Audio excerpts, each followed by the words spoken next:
Varikoz haqqında çoxlu miflər mövcuddur. Gəlin birlikdə bunların hansının doğru, hansının yanlış olduğunu araşdıraq. Varikoz sadəcə kosmetik problemdir. Bu yanlışdır. Varikoz əgər müalicə olunmazsa ciddi fəsadlaşmaya səbəb ola bilər. Burada ayaqda tromb, yaralar, iri damar qıvrımları, hətta qanama belə əmələ gələ bilər.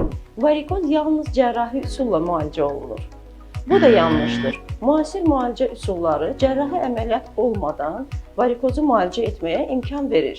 Burada skleroterapiya, həm də lazer əməliyyatlarına misal göstərmək olar. Varikoz xəstəliyi yalnız yaşlı insanlarda olur. Bu yanlışdır. Varikoz xəstəliyi gənc yaşlılarda da rast gəlinir. Burada oturaq həyat tərzi, çox ayaq üstə qalmaq, ağır fiziki iş və s. misal göstərmək olar. Miflərə inanmayın, damar sağlamlığınızı qorumaq üçün zamanında müayinədən keçin.